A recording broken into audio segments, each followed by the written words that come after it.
अस्सलाम वालेकुम, welcome to एमरात। आज की वीडियो में हम कुछ नई डिटेल्स को लेकर बात करेंगे जो खास तौर पर J35 को लेकर इमर्ज हुई हैं। Recently Chinese state owned media पर जो J35 की न्यू पिक्चर्स वगैरह रिलीज हुई थी, जिसके बारे में मल्टीपल प्लेटफॉर्म्स ने ये क्लेम किया कि ये एक्सपोर्ट वेरिएंट है और फर्स्ट एक्सपोर्ट वेरिएंट जिसका सीरियल नंबर 0001 है और ये export variant basically Pakistan air force को डिलीवर किया जाएगा। इसे चाइनीज एविक के थ्रू रोल आउट कर दिया गया है।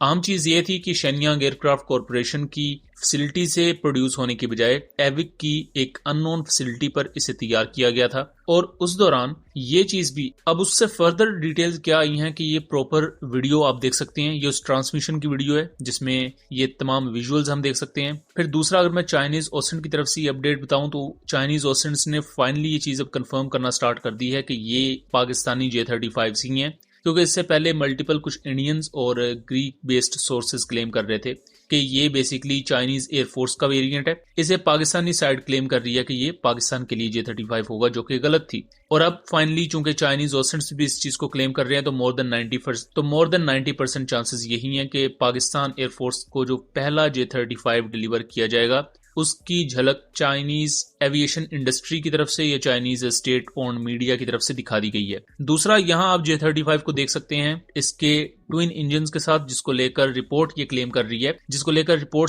रही है कि ये WS-21 इंजन्स हैं। इससे पहले 2 से 3 इंटरम सॉल्यूशंस थे J35 के पावर प्लांट को लेकर। पहला था कि ये WS-13E इंजन को यूज करेगा, जिसको ड्रॉप कर दिया गया और इवन पाकिस्तान ने JF-17 ब्लॉक 3 में भी WS-13E को यूज नहीं किया।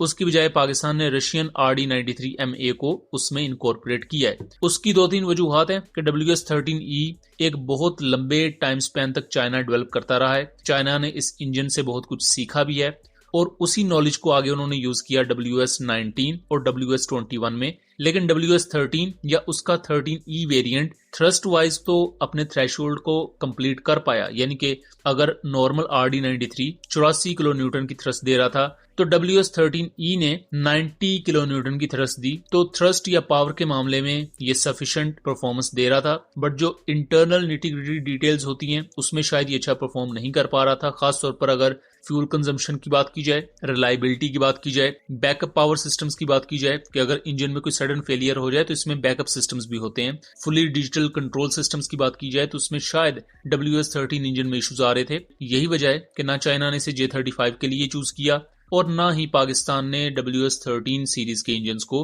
JF-17 थंडर ब्लॉक 3 में इस्तेमाल किया।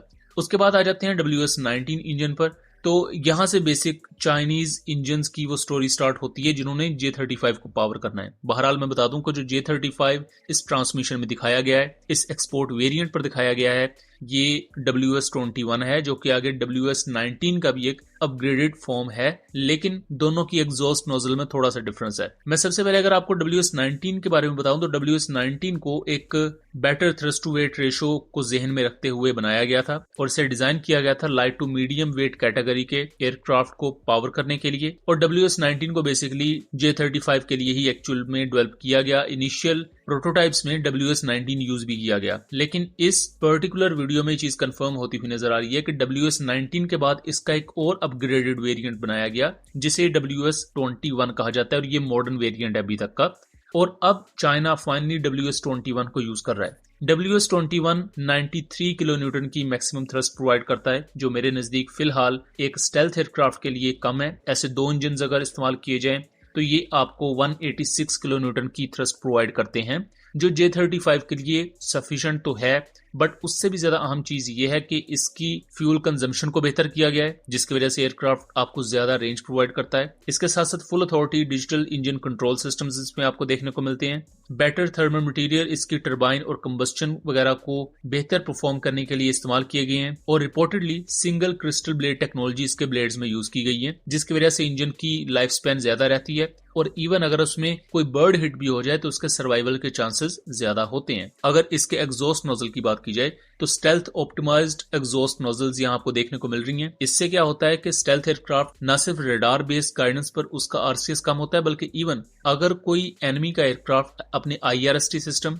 या अपने इलेक्ट्रो-ऑप्टिकल सिस्टम से आपको ट्रैक करने की कोशिश कर रहा है, तब भी रेयर और इवन बैक साइड से एयरक्राफ्ट का सिग्नेचर कम रहता है। और ये स्पेशलाइज्ड नोजल्स आपने अगर देखा हो तो फाइटर जेट्स में यूज की जाती हैं और इवन WS-15 में भी इसी तरह की अपग्रेड्स आपको देखने को मिलेंगी, जिसकी वजह से J-20 का जो पैसिव सिग्नेचर है वो भी मजीद कम हुआ है।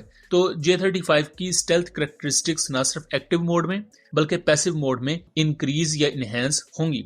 ये चीज पाकिस्तान के लिए काफी अहम है। अगर WS-21 चाइना को सेटिस्फाई कर देता है और इवन पाकिस्तान एयरफोर्स को सेटिस्फाई कर देता है, क्योंकि अक्सर औकात ये भी माजी में देखा गया है कि एक इक्विपमेंट चाइना लेकर आया, पाकिस्तान ने उसे रिजेक्ट किया और उसमें कुछ अहम अपग्रेड्स प्रपोज की। जब वो अपग्रेड्स हुई तो फिर चाइना ने भी उसी स्टैंडर्ड पर उन चीजों को अपग्रेड किया और फिर पाकिस्तान ने भी वैसी ही अपग्रेडेड मशीनरी को अपनी सर्विस में इंडक्ट किया। इसकी सबसे बड़ी मिसाल F7PGs हैं। फिर उसके बाद Z10ME पाकिस्तान ने शुरू में लेने से इनकार कर दिया था, फिर लेटर ऑन उसके अपग्रेडेड वेरिएंट्स को इंडक्ट किया और अब J-35 के साथ भी ऐसा ही हो रहा है। अगर WS-21 मैस प्रोड्यूस होता है, चाइना इसे J-35 के बाद मजीद दूसरे एयरक्राफ्ट में भी इस्तेमाल करने के लिए लेबल कर देता है, तो फ्यूचर में पाकिस्तान अपने PFX एयरक्राफ्ट के लिए एक सूटेबल इंजन के तौर पर इसे ले सकता है। इवन इसकी ट्रांसफर ऑफ टेक्नोलॉजी को लेकर भी आने वाले 5 से 7 सालों के अंदर पाकिस्तान चाइना के साथ मिलकर कुछ अहम एग्रीमेंट्स या अरेंजमेंट्स कर सकता है, जिससे आप PFX की तमाम दूसरी नीश टेक्नोलॉजीज पर काम करते हुए जो इंजन का इशू है उसको ट्रांसफर ऑफ टेक्नोलॉजी के तहत हल कर सकते हैं। क्योंकि बिल्कुल स्क्रैच से इंजन बनाने की टेक्नोलॉजी ना तो अभी पाकिस्तान के पास है, ना इतने रिसोर्सेज हैं और ना ही पाकिस्तान अगले 10 सालों तक अभी ऐसा कर सकता है। हाँ, अगर चाइना की तरफ से ट्रांसफर ऑफ टेक्नोलॉजी मिल जाती है किसी इंजन की, तो वो एक बहुत बड़ा गेम चेंजर हो सकता है पाकिस्तान की एविएशन इंडस्ट्री के लिए। सो दोस्तों, ये था एक एनालिसिस। उम्मीद करता हूँ चीजें क्लियर रही होंगी। वीडियो पसंद आई हो तो इसे ज्यादा से ज्यादा शेयर कीजिएगा, ताकि इस तरह की मजीद इन्फॉर्मेटिव वीडियोस हम आपके लिए लेकर आ सकें। मिलेंगे अगली वीडियो में, तब तक के लिए अल्लाह हाफिज।